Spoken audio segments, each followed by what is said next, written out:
alguien tiene ansiedad, que ahora está de moda generalizada.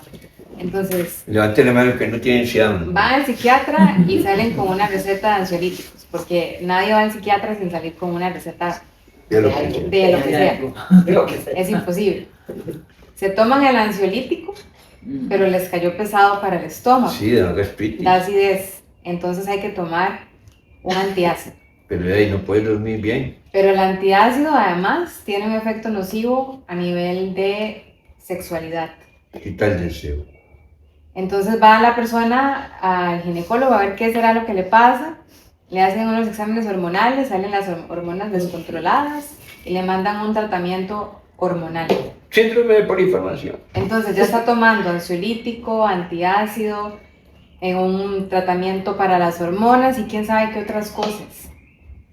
Si ya de por sí un solo medicamento tenía efectos secundarios, ahora quién sabe qué le puede pasar a una persona que toma 3 o 4 medicamentos de forma paralela.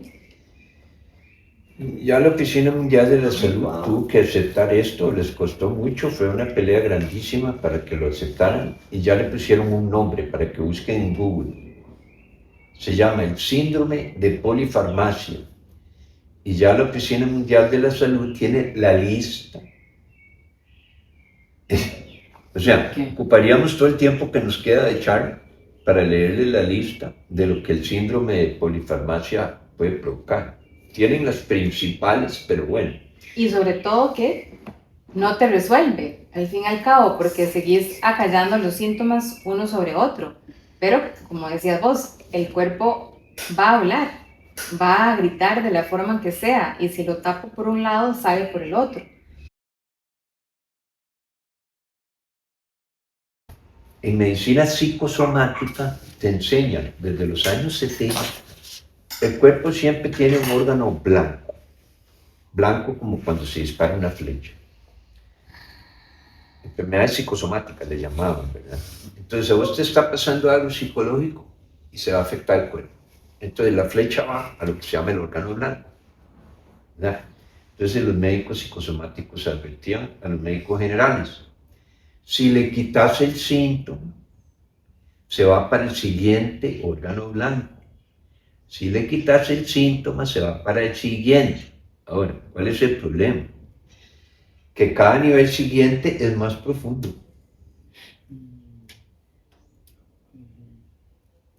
Entonces te van sanando, te van acercando cada vez más a la muerte. Me acuerdo de un chico, de un cliente que estaba en un congreso en México la semana pasada de bruxismo, es odontólogo. Y dice que les estaban enseñando sobre los efectos de inyectar Botox para el bruxismo.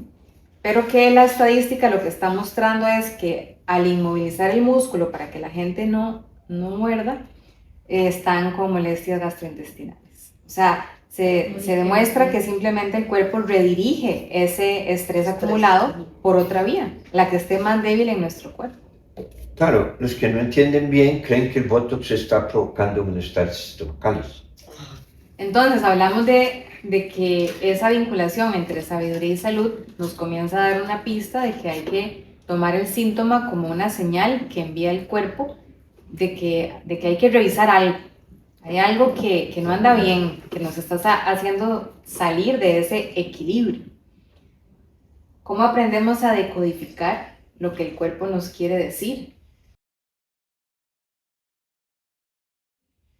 Ok, entonces estás introduciendo ya, estamos entrando como en la segunda fase, que es soluciones, porque con la pregunta que me estás haciendo, lo que me estás queriendo decir es que el síntoma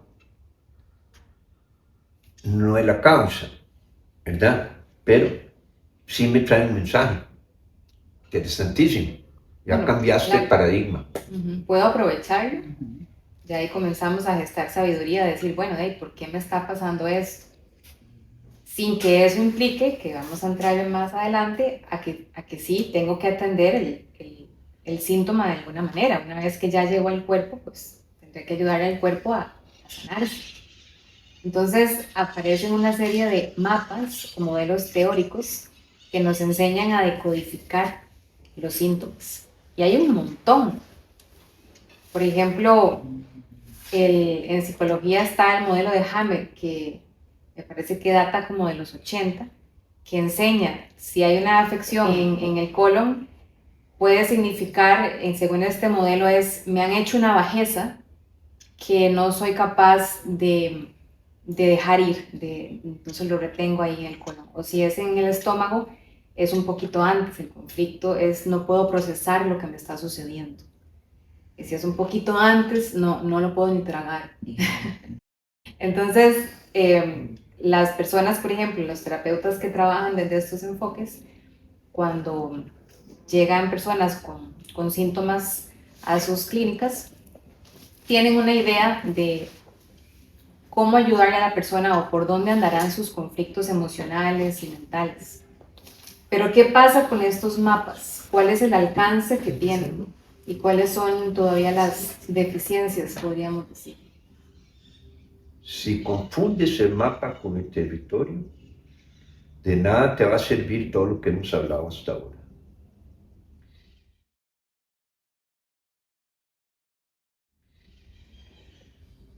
Por ejemplo, hasta hace poco teníamos el mapa de que los seres humanos estaban divididos en hombres y mujeres.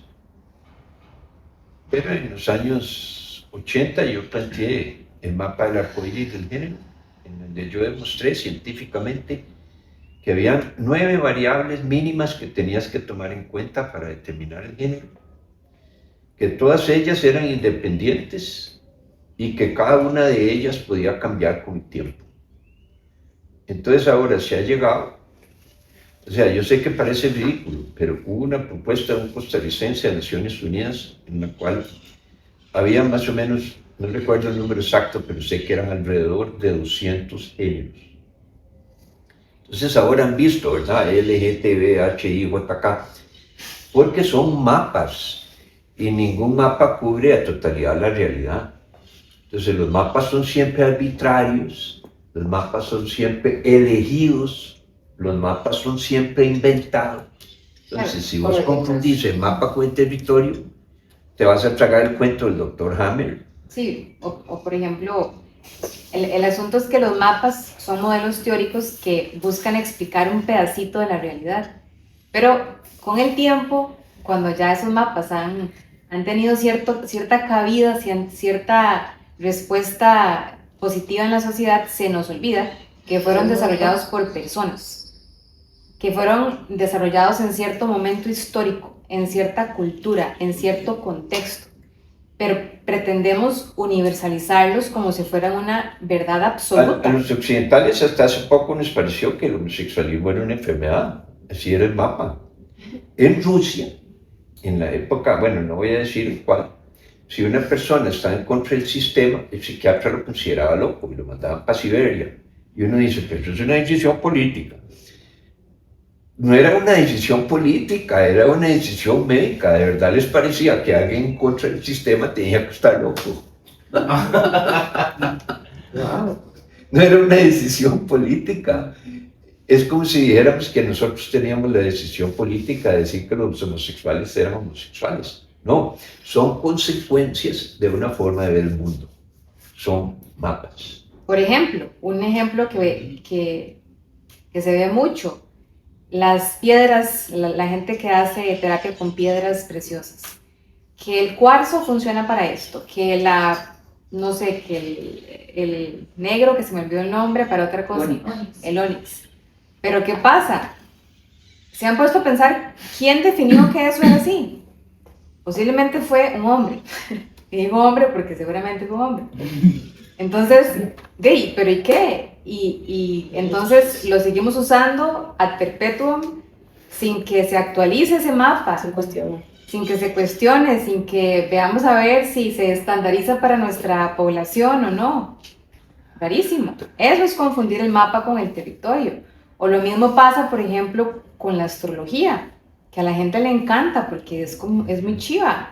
Decir, bueno, yo soy Leo, ascendente en Capricornio, y entonces eso significa que yo soy A, B y C. Pero ¿saben qué pasa con eso? Que se convierte en una profecía autocumplidora, porque entonces yo me identifico tanto con esa categoría que comienzo a actuar a partir de lo que ese mapa me dice que se espera de mí, según mi fecha de nacimiento. Yo no sé si ustedes conocieron la historia que hace unos años se descubrió, ustedes saben que antes en el planeta Tierra hay 13 lunas llenas. El calendario mejor que ha existido es el calendario maya de las 13 lunas. Es el único que es exacto.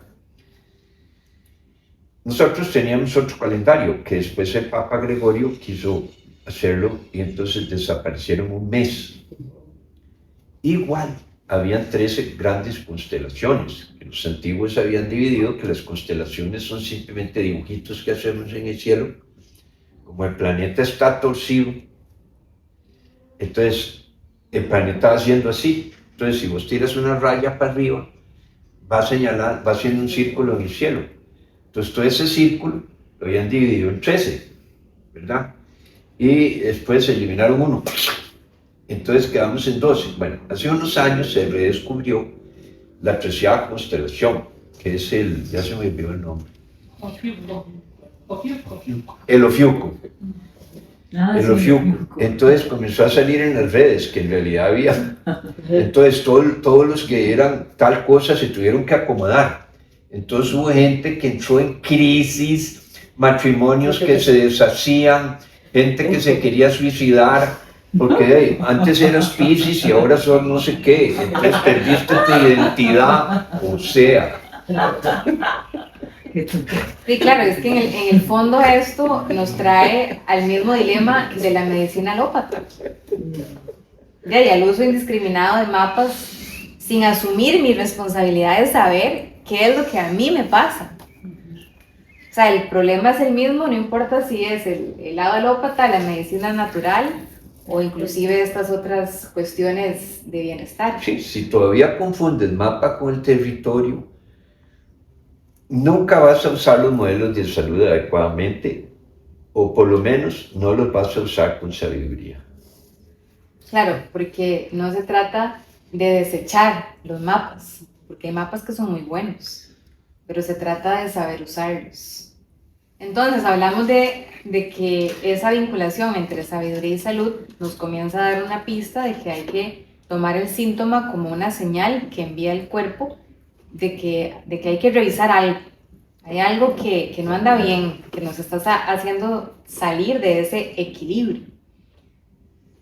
Yo te pregunto entonces, Fran, si yo entonces me da cáncer y comienzo a utilizar mapas para entender qué significa un cáncer colorectal y comienzo a meterme en constelaciones familiares, voy a psicoterapia, todo lo que encuentro. Y entonces, ¿qué hago? ¿No voy a quimioterapia? ¿Ves? Vamos acercándonos al meollo del asunto, porque ya dijimos que los mapas funcionan si los interpretas bien, que los diagnósticos bien entendidos sirven, porque te hacen ver qué medicamentos puedes usar, por ejemplo, quimioterapia, te dan asociaciones de imbalance. Si sabes que tienes gastritis, tienes que ver si tienes Helicobacter pylori, porque si lo tienes, aumenta la probabilidad de que te dé cáncer. Entonces, ahora preguntas, entonces no hago quimioterapia. Ven, qué pregunta tan difícil, ¿verdad? Y es imposible que nosotros se lo respondamos. Ahí se comienza a poner esto interesante, porque ahí comenzás a aparecer vos. El fantasma de la medicina alopática actual. Vos. El inexistente. El que no sabe, pero está enfermo.